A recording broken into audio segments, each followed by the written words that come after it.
Muy buenas noches.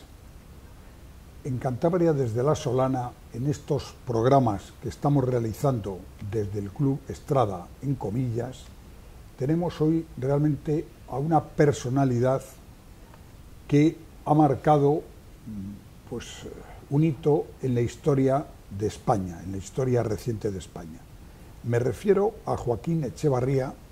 Buenas noches. Buenas noches. Echeverría. Echeverría, en efecto. A Joaquín Echeverría, que es el padre de Ignacio Echeverría, el conocido como el héroe del monopatín, en Londres, justamente hace poco más de un año, en el mes de junio del año pasado, cuando este joven español, este joven brillante, puesto que tenía una carrera profesional ya realmente espectacular, se enfrentó a unos terroristas yihadistas que estaban acuchillando a las personas, a los peatones que pasaban por Londres. Y él, que llevaba un skate, un monopatín, en su mochila, con el monopatín como elemento de defensa, intentó proteger, y de hecho lo logró, a algunas de las personas que estaban siendo acuchilladas, pero los terroristas se fueron a por él, le causaron gravísimas heridas y al muy poco tiempo murió. El asunto no es nada agradable, pero creo que debemos abordar la figura de Ignacio Echeverría y al mismo tiempo lo que significó. De entrada, hay un asunto que sorprende. Lo normal en cualquier persona es que el instinto de conservación lo que nos hace a todos al primer instante que vemos una acción violenta como esta es huir, puesto que lo primero que se nos ocurre es protegernos a nosotros mismos. Después, a lo mejor al cabo de unos segundos, de unos minutos, es posible que se reaccione de otra manera. Por eso sorprende la reacción de Ignacio Echeverría al de inmediato ir a proteger a la gente que estaba siendo acuchillada. ¿A qué cree usted que se debe esta reacción? Bueno, Ignacio iba con sus amigos en bicicleta y ven, según cuentan sus amigos, a una persona que se va tambaleando, aparentemente borracho. Vamos, estoy repitiendo lo que dicen los amigos. Es imposible saber qué vio Ignacio. Pero la reacción de Ignacio yo creo que responde, al margen de su personalidad y de su forma de entender la vida, a que unos meses antes en Westminster un policía presencia a un terrorista que está acuchillando gente y este policía corre hacia el terrorista, corre a la muerte y lo matan. Y Ignacio, cuando estuvo en Madrid, unos días antes de su muerte, comentó que si él hubiera estado allí, ese policía estaría vivo. Si él hubiera estado allí patinando, ese policía estaría vivo. Yo creo que eso lo hizo saber o pensar que hay una cierta obligación de participar y que no hay que dejar solo a la policía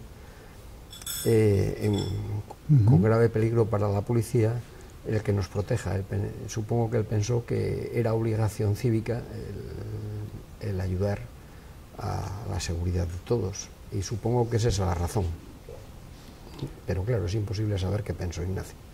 Bueno, Ignacio, yo lo he dicho en la introducción, era un joven muy brillante, con una doble titulación en Derecho en la Complutense y en la Sorbona de París, una persona trabajadora, muy brillante, que había estado y que estaba trabajando en Londres. Primero estuvo para una entidad bancaria y luego como analista en otra. Hablaba 4 idiomas, español, francés, inglés y alemán, y tenía además un grupo de amigos muy interesante en Londres. ¿Cuál es la historia de su hijo, de Ignacio Echeverría, y por qué estaba en Londres, qué estaba haciendo en Londres? Bueno, Ignacio en realidad no hay que pensar que era una persona tremendamente brillante. Ignacio era una persona con limitaciones, cada uno tenemos las nuestras, no era el mejor estudiante del mundo, tenía una característica que lo hacía especial, en el sentido de que era una persona con un tesón enorme, era capaz de hacer un esfuerzo muy grande y de aguantar y de seguir esforzándose aunque las cosas no salieran bien, con lo cual, bueno, es verdad que él era titulado por la Complutense y por la Sorbona en una titulación conjunta. Es verdad que aprendió los idiomas y tiene el enorme mérito de haber obtenido el proficiency sin haber vivido en Inglaterra ni en Irlanda más que 15 días de toda su vida, y sin embargo él obtiene el título del proficiency, que por lo que me dicen es muy difícil de obtener incluso para titulados nativos.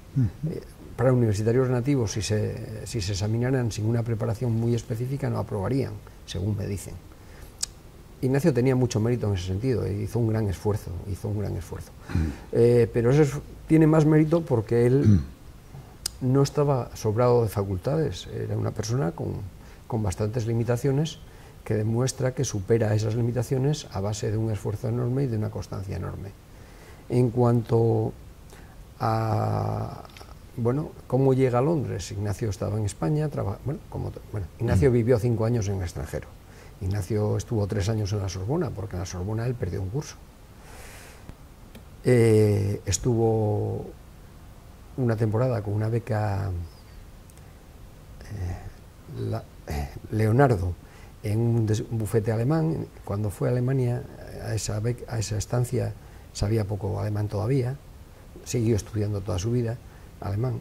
Y después estuvo en Bruselas, creo que no me equivoco de ciudad, con una beca de la Comunidad de Madrid, una beca que era una cosa que terminaron dando títulos de máster en comercio exterior. Esa beca él la obtuvo en su momento y vivió en Bélgica durante 1 año.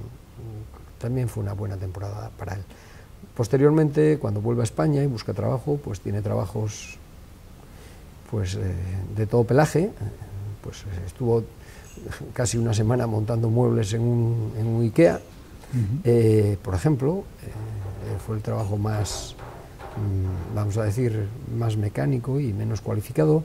Estuvo en una gestoría tramitando papeles, luego estuvo en la asesoría de Hacienda, en la asesoría telefónica de Hacienda, donde se responden a las dudas de los contribuyentes. Después estuvo con una beca de la ABN AMRO, en la cual ya estaba acercándose a una carrera profesional. Estuvo en el Banco Natixis, de ahí salió al Popular. Lo que pasa que en el Popular está con una outsourcing y posteriormente lo hacen eventual. Y cuando lo intentan hacer fijo, porque su dirección querían hacerlo fijo, pues los psicólogos del banco opinaron que era demasiado tímido y que no valía para el banco, y con lo cual vuelta a buscar trabajo y intenta buscar en Londres, pero en ese ínterin aparece un trabajo del Ares Bank, que es un banco de capital libio fundamentalmente, y ahí es donde termina desarrollando. Ya en Natixis había estado en la auditoría interna y en el control de transacciones, pero ahí en el Natixis es donde desarrolla sus capacidades como analista de control de riesgos o compliance o como se quiera llamar. Bueno, cuando en un momento dado Natixis empieza a reducir plantilla y Ignacio, sospecho que no era la persona más cómoda porque no daba paso a las operaciones que él consideraba que ponían en riesgo a la institución, terminan despidiéndolo. Primero despidieron a su director financiero, al director que estaba encima de él, y vuelta a buscar trabajo. Y en ese tiempo pues lo contrata el HSBC para el equipo de análisis de riesgos, para compliance. Y bueno, ahí era donde estaba. O sea, realmente en Inglaterra solo estuvo en este banco. Lo que pasa es que su labor era, ya digo, era el equipo que estaban desarrollando sistemas para intentar minimizar los riesgos del banco en el blanqueo de capitales o en las operaciones con países que no eran admitidos por las autoridades europeas o americanas. Es decir, prácticamente la biografía de tantos y tantos jóvenes españoles brillantes que han hecho una carrera y que después están buscando su futuro, no solo en España, sino fuera de España. Pero hay algo que que yo creo que sí hay que poner de relieve y de manifiesto, que ha sido su comportamiento como padre de Ignacio, el comportamiento de su familia, porque conviene recordar, y sí me gustaría que usted nos refiriera cómo fueron esos acontecimientos, el hecho de, desde que se produce el atentado, en el que después se sabe que ha muerto Ignacio Echeverría, hasta que a ustedes les confirman el fallecimiento de, en este caso, de su hijo, pasan entre 4 y 5 días, que me imagino que fueron de una incertidumbre terrible. Y además, ¿por qué tanto retraso? ¿Qué sucedió? ¿Cuál fue el trato que recibieron de las autoridades británicas? Bueno, la realidad es que el domingo día 3, el sábado día 3 de junio de 2017, de noche, tuvimos noticia, no sé si a través de la televisión o a través de internet, del teléfono, no lo sé. Tuvimos noticia de que había habido un atentado en Londres, era el tercero en poco tiempo, y bueno, vimos dónde había sido y pensamos que como Ignacio trabajaba en esa zona, pues lo probable es que no estuviera paseando por esa zona en ese momento.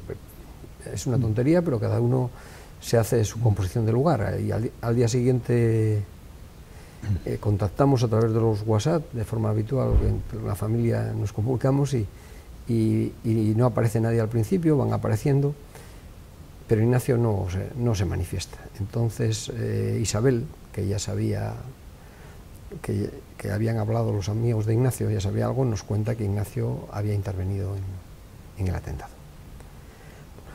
A partir de ese momento todos son incertidumbres porque no aparecen ninguna noticia de la aparición de Ignacio. Bueno, en ese momento pues no sabemos qué hacer, sabemos que Isabel está visitando los hospitales, está próximos a la zona del atentado, pero que los hospitales yo entendí que estaban sellados, es decir, que no se podía entrar. Cada uno se inventa realidades. Yo supuse que tenían miedo a que entraran terroristas a rematar a heridos. Bueno, pues a lo mejor es una tontería, pero esa fue mi composición del lugar.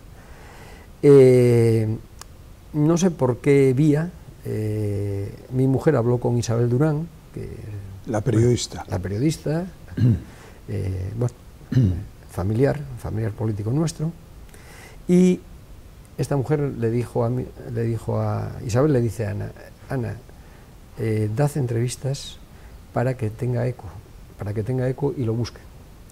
Entonces yo si quieres te preparo una entrevista para mañana con Carlos Herrera en la COPE. Dije, de acuerdo. Entonces bueno, me entrevistó Carlos Herrera, después, bueno, me entrevistó la SER en la Sierra de la emisora local de la Sierra de Madrid, Dieter Brandau en el radio. Fui dando entrevistas porque me parecía que era bueno para divulgar la noticia. En este tiempo nosotros estábamos preocupados porque Ignacio no aparecía.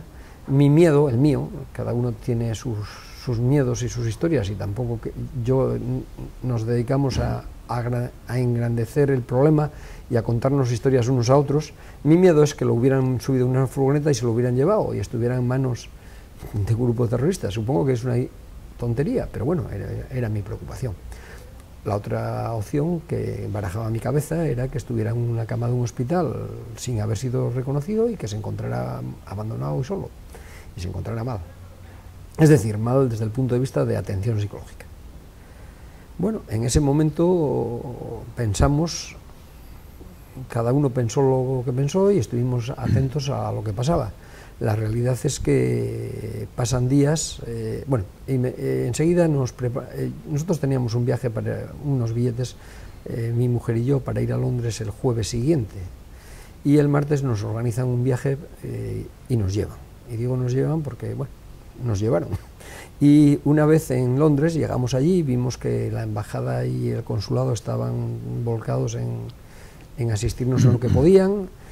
El miércoles, me parece que llegan unos policías. Bueno, ya habían habido mucho contacto, porque la policía inglesa hablaba con alguno de mis hijos o yernos, el Ministerio del Interior de España hablaba con uno de mis yernos, es decir, estaban atendiéndonos mucho. Y Llega la policía, pero se reúnen en casa de mi hija Isabel, pero realmente no nos dicen nada, con lo cual, bueno, pues era una conversación estéril. Pero bueno, yo en todo momento, y supongo que mis hijos y mi mujer, quise pensar que la policía inglesa tiene sus procedimientos, que tienen su forma de entender las cosas, y siempre tuve claro desde el primer momento que la policía eran nuestros amigos. Inglaterra son nuestros aliados, son nuestros amigos. Los enemigos es el ISIS. Eso es una guerra, es una forma de guerra que se está desarrollando y hay que estar con nosotros, no podemos estar con los enemigos. Y por tanto, siempre tuvieron mi apoyo. Bueno, el gobierno británico recientemente ha concedido una condecoración muy valiosa a título póstumo a su hijo, reconociendo el acto heroico que tuvo en este atentado que se produjo en Londres. ¿Cuál ha sido su relación con las autoridades británicas y con la corona británica, con la reina? Bueno, vamos a ver, la realidad es que las autoridades británicas, al margen de intentar informar, pero que no nos contaban nada, en el primer momento, que creo que fue la tarde del miércoles, no estoy seguro, a través, supongo que también por presiones de la embajada y por presiones del Ministerio del Interior, que llegó a hablar de este caso desde Moscú, y nos han atendido. En su momento en España se produce una avalancha de noticias. Ignacio fue noticia, al parecer yo estaba fuera y no me enteraba de nada, pero día tras día en los medios y estaban pendientes de él. Y en España se llegó a decir que a Ignacio lo había matado la policía británica. Lo había matado la policía británica en pues una equivocación, que lo hubieran confundido por un terrorista o que hubiera salido una bala en dirección equivocada. A mí eso nunca me preocupó. Y de hecho me preguntó me llegaron a decir, oye, que estamos preocupados porque se dice esto, y yo dije, a mí eso no me preocupa y por tanto no quiero que preocupe a nadie. Si en este atentado hubieran estado presentes mis 3 hijos y hubieran muerto los 3, yo no me quejaría. Pequé de machista porque excluí de la contingencia a mis hijas, pero la realidad es que es lo que pensaba. Yo pensaba que esto es lo que es y el problema es mucho más grande que la tragedia, llamando tragedia de una familia. Pues una familia no somos importantes. Lo importante es nuestra sociedad y el peligro en el que está inmersa. Y por tanto yo nunca quise pensar que mis sentimientos fueran prioritarios en absoluto. Bueno, eso le honra mucho. Siguiendo con la pregunta sí, que quiero contar, vamos a ver, al margen de todo lo anterior, en junio la Casa Real, vamos, el rey, se dirigió a nosotros a través de la gente de la Casa Real y nos recibió en el Palacio de la Zarzuela y estuvimos con él 50 minutos o algo así, con la reina y con él, que fueron de una amabilidad tremenda. No hay tiempo para contarlo, pero la atención de la reina a mi mujer no hay palabras para describirla, o sea, no hay palabras suficientemente buenas. Cuando acabó la entrevista me dijo, os veré en Londres, y yo no pensaba ir a Londres, la verdad no pensaba, pero bueno, fuimos a Londres coincidiendo con la visita del rey. Y en la visita del rey, bueno, aparte de las palabras elogiosas del rey a los españoles que estaban allí hablando de Ignacio, o de las palabras que dio en el Parlamento, o de las palabras que dio en la cena con la reina, estando en la embajada, se presentaron 2 personas de la Casa Real. Y una de ellas, una señora mayor, yo ya no soy joven, pero la vi mayor, y dijo, soy no sé qué, no sé quién era, una pariente de la reina. Y dice, y vengo en nombre de la reina a darle el pésame. Y detrás venía otro señor, que también yo lo vi mayor, que dice, soy el jefe de protocolo de Buckingham y vengo a darle mis condolencias en nombre de Buckingham. Y bueno, pues más atenciones no caben.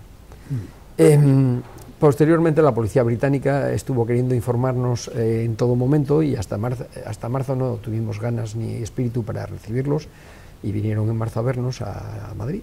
hubieran venido a Comillas a vernos en agosto si nos hubiéramos prestado y a darnos información.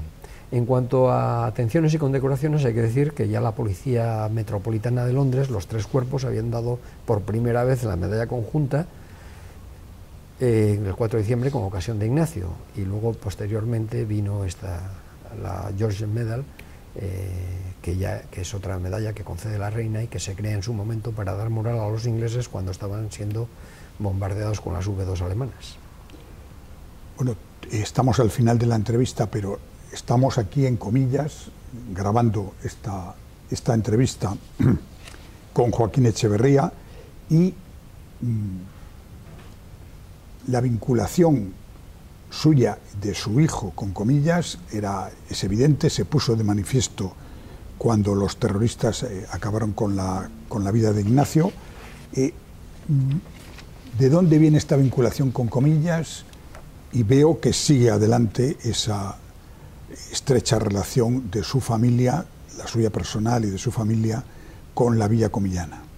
Bueno, vamos a ver, mi mujer se llama María Ana Miralles de Imperial y Ornedo. El apellido Ornedo no es de Comillas, pero su madre es Ornedo Correa, y el apellido Correa sí tiene una vinculación en Ruilova desde que se construye la Armada Invencible. O sea, un Correa llega a construir 3 navíos para la Armada Invencible y se instala en la ría que baja a Cóbreces y monta una herrería en la Fonfría, según me contaron. Y ese apellido pues está vinculado a esta zona desde siempre. Por otro lado, Antonio Correa y Pomar es el bisabuelo de mi mujer, fue médico en Comillas, él era de Ruilova, y fue voy a llamarlo director de obra del saneamiento de la carretera que baja desde Cabezón. Esta carretera tiene unos tubos subterráneos para que el agua no corra en superficie y para que no haya inundaciones, y eso se hizo al parecer en 1880. El médico de Comillas era Antonio, pero además de ser el médico fue, vamos a decirlo, el director de esa obra. Posteriormente Antonio pasó a trabajar para el Marqués en Tabacos de Filipinas, como tantos otros. Él era el encargado general en Tabacos de Filipinas en Manila, y posteriormente fue el director general, o el cargo es decir, la cabeza visible de Tabacos de Filipinas en Barcelona. El apellido Miralles de Imperial, que es de Elche, Clemente Miralles de Imperial fue el jefe de Antonio Correa. Cuando Antonio Correa estaba en Filipinas, el director general en Barcelona era Clemente Miralles de Imperial, que es el bisabuelo, el otro bisabuelo de mi mujer. Y ese hombre estaba casado con Marta Barri, que era la madre de la segunda marquesa de Comillas. O sea que la segunda marquesa de Comillas, María Gallón y Barri, era tía de mi suegro.